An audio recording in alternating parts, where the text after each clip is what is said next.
दीवाना मैं तेरा दीवाना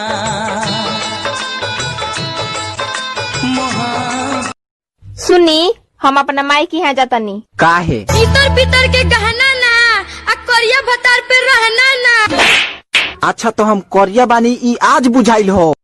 छूट जाई तो हर बचपना गोरी, छूट जाई तो हर बचपना गोरी, रात भर संगे सुताई सजनावा कैसे सुपर बुमाना हो जाए बाबा लोई से छोए जानी रहुआ ए गोरी तोरी डोंट टच मी हमसे रंगबाजी हाँ तो पता चल जाएगा। गोरी तोरी चुनरी बाछल कहुआ जान इतना बता दे मुझको, इतना बता दे मुझको क्या मेरी खता है, बड़ी बेवफा है तू तो।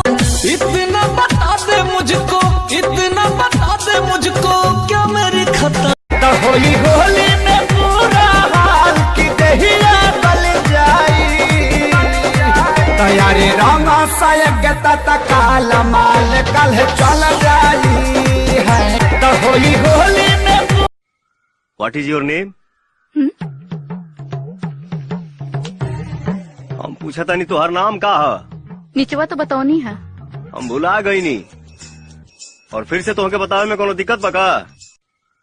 हो वो खाली देखने में भोला है, मैं समझती थी लोला है, माल दू को रख लिए हैं मेरे साथी।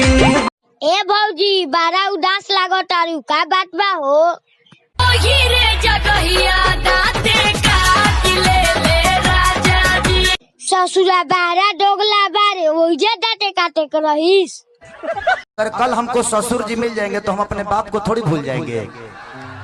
हमारा तो रिलेशन अपने पापा से जन्मों जन्म का है ना, उन्होंने पैदा किया है। तो दिनेश लाल यादव का बहुत बड़ा योगदान है खेसारी को हीरो बनाने में, इसलिए मैं किसी पार्टी का नहीं हूँ।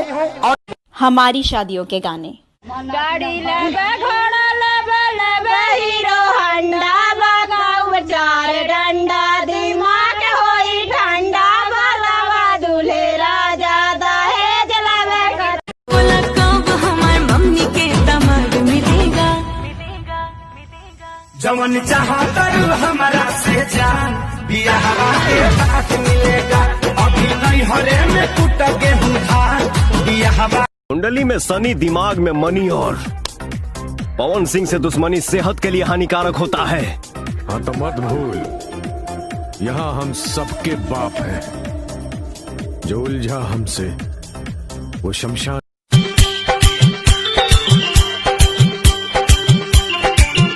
तारा रखिया के काजल हमारे जान ले गए।